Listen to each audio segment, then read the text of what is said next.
Huntsville, Alabama. You know we've got space camp and rockets and government contractors, but did you know we have one kick-ass music scene that doesn't get near enough attention? Well, that's about to change. Welcome to Uprising, a podcast about the people that make Huntsville's music scene so cool. Hosted by me, Bill Fowler, Huntsville native and lifelong musician. So strap on that guitar, flip on that amp, and crank it all the way up. You've just joined the Uprising.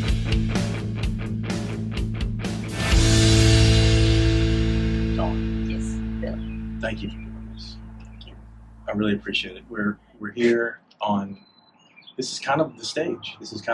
We're at the Art Museum, Yes. And what you can't see, because I'm a fantastic cinematographer, is the park is gorgeous and laid out to our stage left, your right. It's just a beautiful night. And I'm here with Dawn Osborne, and we are talking about Dawn, and we're also talking about the upcoming Tangled Strings Festival, which is June 22nd, at which you're playing. Yes. At that. Yes. And you're playing as the Dawn Osborne Band. No. You're playing as Dawn Osborne. Playing as the duo, the Dawn and Jason duo. The Dawn and Jason duo, which is significant because you in real life you're the Dawn and Jason duo. Yeah. That's good.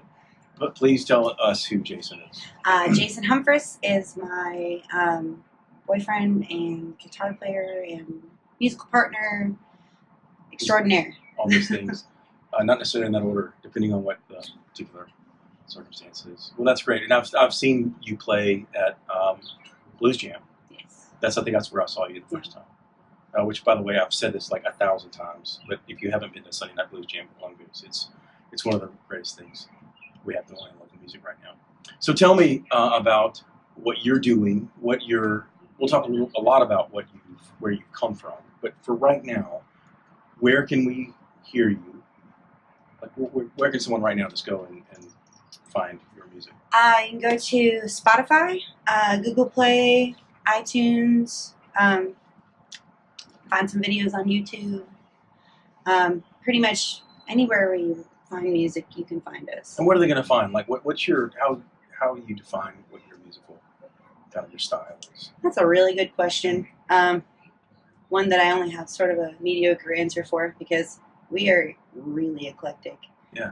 But I would call it some sort of like jazzy, soulful, funky Americana. Yeah. No, I agree with that. And for someone who is, shamefully new to your music, I listened to what's on Spotify today for a long time, preparing to talk to you, and I described it as very theatrical, very complex. I mean, you have some pretty complex chord progressions. Your melodies are very complex. Tell me where that. I mean, when I say complex, I mean just intricate and detailed, beautiful. I mean, still, and I think theatrical was the word I kind of kept going back to. Tell me where that comes from. So all of the songs on the album were written by myself and Andrew Sharp. And Andrew Sharp is an incredible songwriter. Classical background, and he's very much into the more like dramatic sort of pop artists like Annie Lennox. And he's a keyboard player, but he's a multi-instrumentalist, actually. Right, he plays bass in our band. And Anthony Sharp is his brother, and they're toy shop, and they do lots of other things around town, kind of like this omnipresent musical talent. The Sharp brothers have them. Yeah. Yes. So continue, sorry, I assumed that. So, and our keys player is Newt Johnson, and he is theater director musical director for many different theater groups in Huntsville, including some of the high schools and things like that. So, between the three of us. And your background, as you were telling me earlier, your mom was classically trained, and she kind of brought that element into. So it wasn't like you just, like Stevie Nicks or the Indigo Girls or some of the more well-worn paths of female vocalists. Like you came from a different direction to where you were. Right. I definitely had like the Fleetwood Mac influence and all the different influences, but musicals for sure, and Disney movies. Yeah. Disney movies were a huge part. They're very intricate and melodic themselves. Absolutely. Right. So Well, I loved your stuff. I mean, there's a couple of tracks that really stood out. Vegas is a track that really stood out to me. Thank you.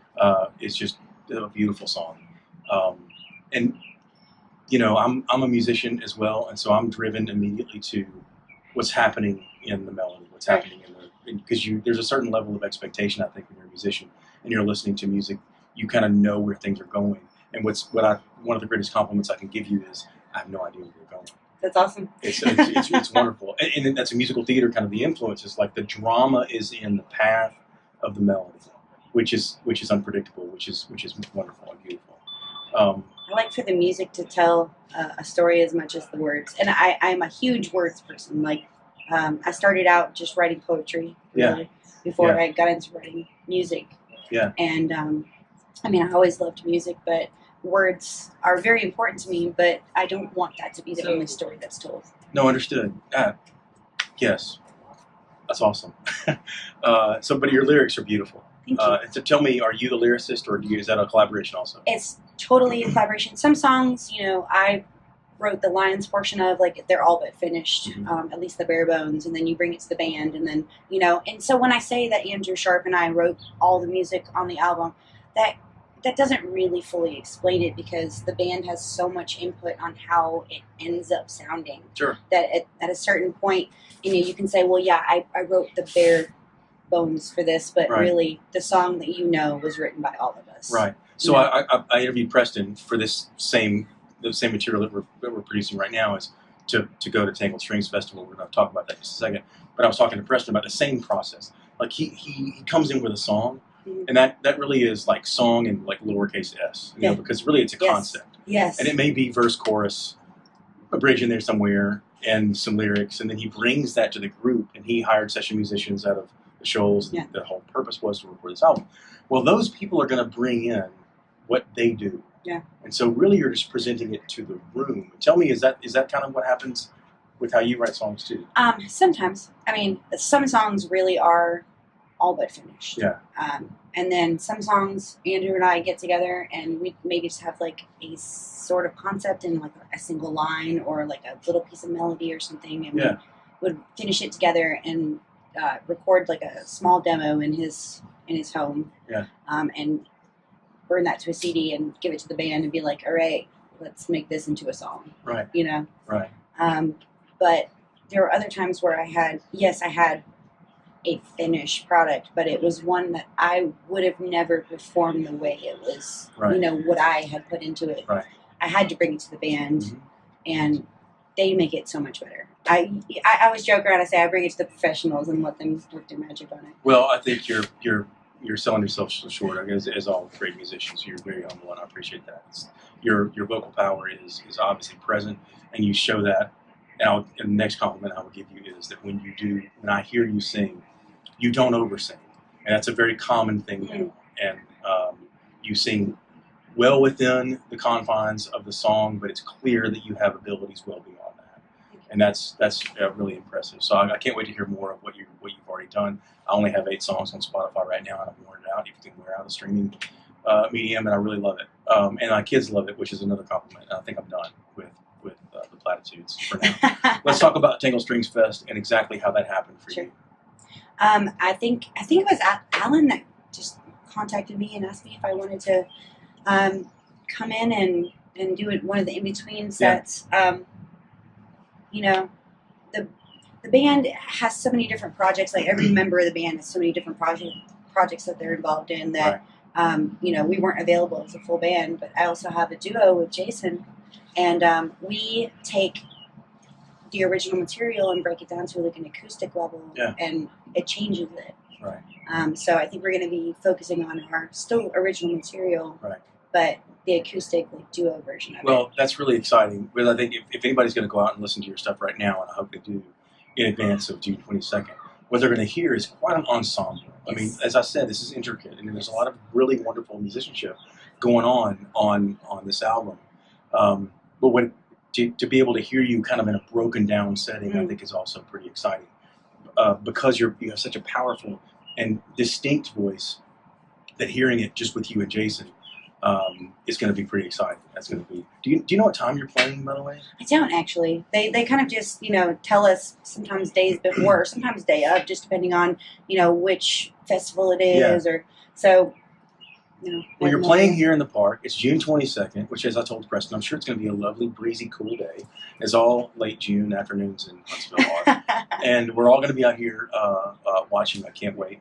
Ticket sales are going really well, by the way. But if you need information on tickets, you can find Tangled Strings Festival on Facebook, and it's a direct link to buy tickets there. I would do that sooner than later.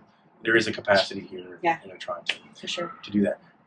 So if someone wants to hear you live in Huntsville, like between now and Tangled Strings Fest, or even beyond, like where are your gigs and what are you guys doing? Well, we're playing tomorrow night. Probably won't do any good by the time this is aired. Is tomorrow June 1? Is that right? Yes. Okay. So in early June, where can we hear you? Let me take a look at my phone. This All right. will be a part Here's that what we can edit here's out. what we can do. We can go to the Don Osborne band, right? And then you'll have where you're on playing, Facebook, right? yes. Where do you typically gig though? Like where are some places that you go play? Voodoo Lounge and the Lone Goose and Bar at 805 and the Sports Page and just.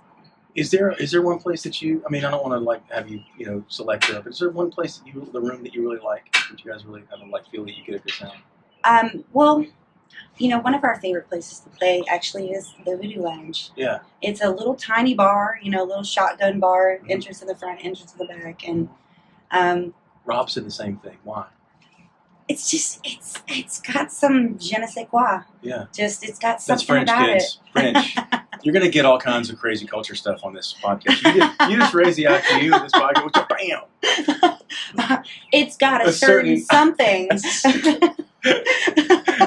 Oh my God! Did I say something? No, that was your tassel. That's great. But I agree with you, because if you go down there, it's like it's a listening room where people are drinking, or maybe it's a drinking room where people are listening. Yeah, I think that's what it is. And I don't know, the type of people that go to Voodoo and stay at Voodoo for a period of time generally are music lovers, you know. So, well, hell, half the room is musicians too. If you walk down there, you can see a lot of folks who you would recognize at the places. Well, and I like Lone Goose too. I was just curious about. I love Lone Goose. I do. There's a certain marriage between a band, a musician, and a venue, and there's just certain places where you need to see someone. And I think like Lyle Lovett and his big band, belong at a theater in Austin. Yeah. That's just where it should be. I want to see Jason Isbell again at Ryman. Like there's just certain places where certain people just blossom. God, I would love to play Austin City Limits or the Ryman. Those are kind of my you've made it moments. Yeah. Well, I'm really looking forward to seeing you. I mean, I'm really getting forward to seeing you play out with the band, but I'm also really looking forward to seeing you at June 22nd right here in the park. That's gonna be great. Yes. Well, I'm gonna tell me what you're gonna say. I was just going to say that I'm really looking forward to all the other acts that are going to be playing here today, because, or that day, because it's just star-studded, really, isn't it? It really is, and it is, and I like Driving and Crying is going to be here. I'm a huge fan. So I'm a lot older than you, but I grew up with Driving and Crying as being like the soundtrack of my college experience. And Uncle Sam's Funky Nation, and he's great. They're great. It's a really good night for music, and it's a really good night for local music, because the marriage between like what's going on here and who we're bringing in, and I'm saying we, it's like the royal we. Right. There's a lot of crossover in tone and sound, and just the feel of the environment. I think it's not like you have a local stage and a stage of national acts, and these are two different products. They're very, very similar, and I think that's intentional by the Listen Local guys. Alan and John are bringing in people who aren't going to be like a completely like right turn from what we have going on here. So I'm really looking forward to it. You're awesome for doing this. I really appreciate it. Appreciate you guys, and honestly, we're flattered to be in the lineup that is there. You're going to just do great, and everybody's looking forward to seeing you. Okay, Don Osborne. And the Don Osborne Band you can catch anytime between now and beyond June 22nd, but you can catch Don and Jason up on stage, probably within feet of where we are sitting right now. Again, June 22nd, get your tickets now.